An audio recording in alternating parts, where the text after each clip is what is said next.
तशवीश का इजहार जरूर करते हैं। टीचर बन जाती, अच्छा छोड़ दो। जो मैं करना चाहती थी मैंने कभी कभी छुप के किया। बहुत सारी खवातीन हैं जो नहीं उस मकाम तक पहुंच पाती। सिर्फ एक दफा मैंने सोचा कि शायद मुझे करियर तब्दील करना चाहिए। शायद मेरा पहला लिफाफा जो था वो आइसक्रीम थी।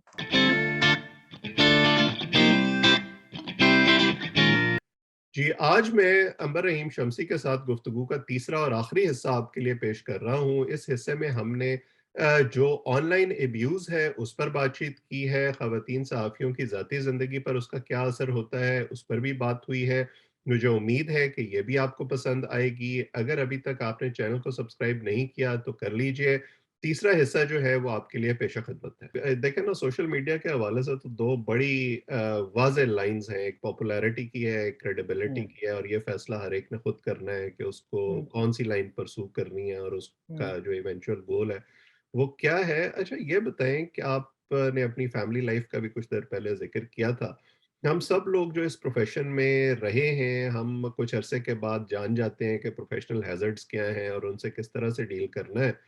हम्म। लेकिन जो आपकी फैमिली है, ख़ास तौर पर बतौर एक ख़ातून सहाफ़ी के, जब उनको इस तरह की चीज़ें देखने को मिलती हैं सोशल मीडिया पर, या हम्म। जिस किस्म के थ्रेट्स आपको मिलते हैं, वो फिर कैसे रिएक्ट करते हैं इस पर, और आप उनको किस तरह से समझाती हैं?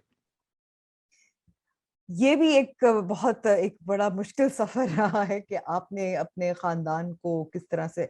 मैं पहली अपने फैमिली में शायद दूसरी सहाफ़ी हूँ और पहली खातून सहाफ़ी हूँ। हुँ, बल्कि मैं भी बता दूं कि मेरी नीस है, वो भी चाहती है सहाफत में चली जाए, तो मे बी मैंने किसी को मुतासिर भी किया हो फैमिली में। लेकिन इसमें शुरू में मुझे कुछ तो जैसे मेरी अपनी वालिदा जो हैं उनको बहुत था कि तुम टीचर क्यों नहीं बन गई थी, जब देख रही थी कि किस किस्म की मेरी टाइमिंग्स थी, वर्क आवर्स थे।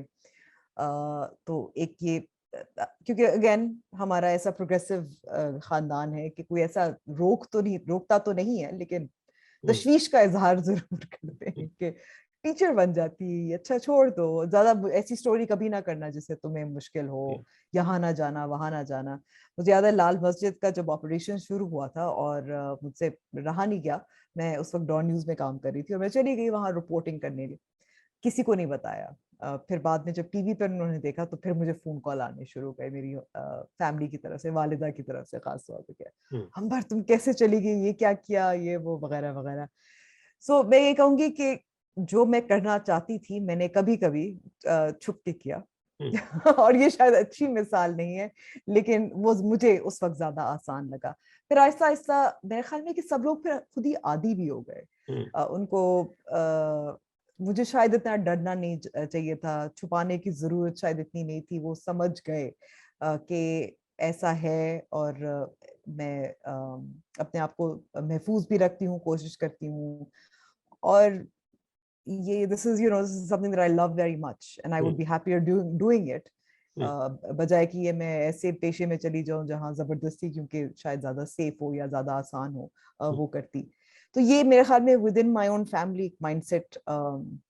इन फैक्ट अब मैं कहूंगी कि they become very proud of me as well. Hmm, so वो माइंडसेट थोड़ा सा बदला था इसके। मैं कहूंगी कि वाहिद एक जो मेरे वालिद, मुझे अभी तक याद है, तनख्वाह बहुत थोड़ी थी। आपने शुरू में तनख्वाह की बात की थी। हुँ, इतनी थोड़ी तनख्वाह की थी, मुझे याद है एक दफा तो मुझे नाश्ते के लिए और पेट्रोल के लिए पैसे बोरो करने पड़े थे। हुँ, तो मैंने कहा कि इस तरह से तो गुजारा नहीं चलेगा। मैं एक एमएनसी में, मल्टीनेशनल कंपनी में अप्लाई किया, मुझे ऑफर भी आ गई। तो मैंने अब्बू से पूछा कि अच्छा अब्बू, अब हो सकता है मैं किसी और जगह काम कर लूं। तो my father is actually the one who persuaded me not to change my profession as well. तो वो शायद एक वाहिद सपोर्ट थी।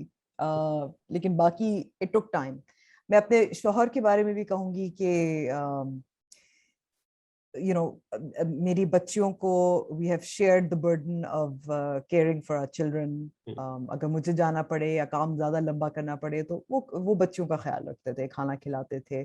यहाँ तक कि मुझे याद है मैं एक लंबे एक ट्रिप के लिए गई थी जो 3-4 महीने का था। मेरी बच्चियां मेरे साथ गई थी, मेरे शौहर भी।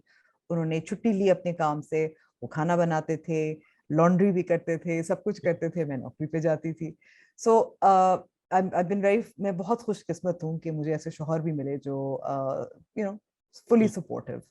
और ये जो प्रिविलेज है ये सब लोगों को मुयस्सर नहीं होता, इसलिए आप बिल्कुल। जैसे मैंने शुरू में कहा था कि बहुत सारी खवातीन है जो नहीं उस हुँ, मकाम तक पहुंच पाती क्योंकि उनको वो सपोर्ट या मीडिया इदारे की तरफ से, अपने खानदान की तरफ से, या अपने इन लॉज की तरफ से उनको नहीं मिलता। हुँ। ये सही बात है और ये लोगों को समझना चाहिए कि जहाँ हर प्रोफ़ेशन के कुछ रिक्वायरमेंट्स होते हैं, वहाँ उन रिक्वायरमेंट्स को मीट करने के लिए फिर आपको होलिस्टिक पिक्चर को भी देखना पड़ता है। ऐसा नहीं हो सकता कि आप जो है वो उस इंडिविजुअल के बारे में ये समझें कि वो इंडिविजुअल हम्म। अपने तौर पे सारा कुछ कर जाएगा। बहुत सारा एक सपोर्ट ग्रुप होता है जो उसमें अपना हम्म। रोल प्ले कर रहा होता है। तो वो जब अब आपने जैसे जैसे अवैस जब मेरी बच्चियां पैदा भी हुई थी और मैं दोनों दफा काम कर रही थी, आखिरी दिन तक मैंने काम किया, मैं मुझे ऐसे ब्यूरो चीफ से या एडिटर्स थे, हालांकि कंपनी का कोई ऐसी पॉलिसी नहीं थी, उन्होंने मुझे इजाजत दी हुई थी कि मैं अपनी बच्चियों को दफ्तर साथ लेकर आऊं। हुँ। और तो ये मैं मानती हूँ कि मैं प्रिविलेज्ड हूँ और बहुत खुशकिस्मत रही हूँ उस लिहाज से। बिल्कुल, म मुझे खुद ये याद है मेरे दोनों बच्चे जब पैदा हुए तो I was actually in office at that time मुझे दफ़्तर में ये खबर हम्म। मिली कि बच्चों की पैदाइश हुई है। लेकिन ज़ाहिर है ख़वातीन के साथ जो ये चैलेंजेज़ हैं वो ज़रा ज़्यादा बढ़ जाते हैं, हम्म। ज़्यादा इंटेंसिफ़ाई हो जाते हैं। तो जब आपने एमएनसी में अप्लाई किया था वो तो शायद इब्तदाई दौर होगा, लेकिन इस पूरे सफ़र में कभी ये मौका आया जब आपको ये ख्याल आया हो कि ये मैंने क्या कर लिया अपने साथ, मुझे कुछ और करना चाहिए था, कुछ रिग्रेट्स हुए हों? नहीं नहीं, अब भी जो ये जो ब्रेक्स की बात की थी ना, मैंने कभी कभी कंसल्टेंसी की, इधर उधर डेवलपमेंट सेक्टर में काम किया, हर दफा एहसास हुआ हुँ, मैं कहाँ आ गई हूँ, वो असल that is where I belong, वो मेरा असल घर है। यहाँ मैं शायद मेहमान के तौर पर कुछ दिन के लिए आई हूँ हुँ, मेहमान के तौर पर, लेकिन वो असल घर है, यही काम करना है। तो यही ये बात है ना कि वो सिर्फ एक दफा मैंने सोचा कि शायद मुझे करियर तब्दील करना चाहिए, हुँ, उसके बाद से कभी भी ये ख्याल भी नहीं आया कि हुँ, कुछ और कर लूं। बिल्कुल, इसीलिए शायद ये कहते हैं कि once a journalist always a journalist hmm. लेकिन इस फीलिंग को कोई और वो शख्स समझ नहीं सकता जिसने ये काम नहीं किया और लंबे हम्म। अरसे तक नहीं किया। फाइनली मैं आपसे ये पूछता हूँ, जैसे आप अपनी नीज़ का ज़िक्र कर रही थीं, अब वो जो नए लोग हैं, जो आपको as a hmm. Role model देखते हैं, ख़ास तौर पर लड़कियाँ जो सहाफ़ी बनना चाहती हैं, हम्म। उनको क्या मशवरा देंगी आप कि क्या ये प्रोफ़ेशन जो है, ये तैयार है उनको अकोमोडेट करने के लिए? किस किस्म के चैलेंजेज़ हैं? उनको क्या सोच के इस प्रोफ़ेशन में आना चाहिए? कुछ तो हमारे शायद मर्द और ख़वातीन सहाफ़ियों के कॉमन चैलेंजेस हैं कि जॉब इनसिक्योरिटी ज़रूर है। ज़रूरी नहीं है कि आपको बड़ी ज़बरदस्त अच्छी तनख्वाह शुरू में मिले या बीच में मिले, मुश्किल वक़्त होगा। आपकी नींद ख़राब होगी, ये आपको इसके लिए तैयार होना चाहिए होगा। आपको कभी-कभी कई दिन तक बग़ैर कहते हैं क्या कहते हैं, बगैर ये सोचे कि कहाँ खाना मिलेगा, कहाँ जाना, सो विदाउट एनी कंफर्ट आपको काम भी करना पड़ेगा, रात गुजारनी पड़ेगी। तो ये मेरे ख्याल में एक कॉमन है, जो मर्द और खवातीन के दरमियान एक कॉमनैलिटी है। मैं खवातीन को, खास तौर पर लड़कियों को, मैं ये मशवरा जरूर देती हूँ कि एक तो आप परसिस्ट जरूर करें। मुश्किल वक्त होगा, या लोग आपको सीरियसली नहीं लेंगे, या आपको हिरासा करेंगे वगैरह वगैरह, उस पर भी बात करते हैं, लेकिन यू मस्ट परसिस्ट क्योंकि इसकी डिविडेंड्स बहुत है, specially if you truly believe in what you do. और जो मेरा यकीन ये है कि जो पब्लिक है, जो आवाम है, उनको हक है कि उनको मालूमात उन तक पहुंचे जो सही हो, जो मुसद्दिका हो, और जो हर हर जो सॉरी, यहाँ थोड़ा सी हुँ, हुँ, अवाम को उस मालूमात का हक है। ये जमहूरियत का बहुत अहम, मेरे ख्याल में, कि हिस्सा होता है ये सहाफ़त। इसको, इसकी अहमियत और इसकी जो वैल्यू है, इसकी ये बहुत ज़्यादा है। हुँ, तो ये यकीन अगर आप में हो तो आप परसिस्ट करेंगे। दूसरा ये कि don't let people put you down, hmm, don't let people, आप इजाजत मत दें उन लोगों को जो आपको अंडर वैल्यू भी करें और साथ साथ आपको हरास भी करें। और अगर हरास करें तो आप फौरन आप रिपोर्ट करें, आप सोशल मीडिया का इस्तेमाल करें, आप ख़वातीन की जो इवन जो तंजीमें, जो सहाफ़ती तंजीमें हैं, उनको रिपोर्ट करें। बहुत सारी ख़वातीन हैं जो मदद करती हैं, वकील हैं, एक्टिविस्ट हैं। तो अगर आपके इदारे के अंदर आपको सुना नहीं जा रहा, तो आप you should go public with it. Hmm. क्योंकि एक यही तरीका है। ये 2-3 मेरे ख्याल में तजावीज़ हैं, या कुछ मैं समझती हूँ कि कुछ एक्सपीरियंस में रहा है, where you must persist, you must be bold, and you must be open about any threats that you receive. Hmm. और लिफ़ाफ़े कितने अरसे के बाद मिलने शुरू होते हैं? वो मैं अभी तो मैं इंतज़ार ही कर रही हूँ, 20 साल हो गए हैं, एक लिफ़ाफ़ा मुझे अभी तक कोई भी मिला नहीं है।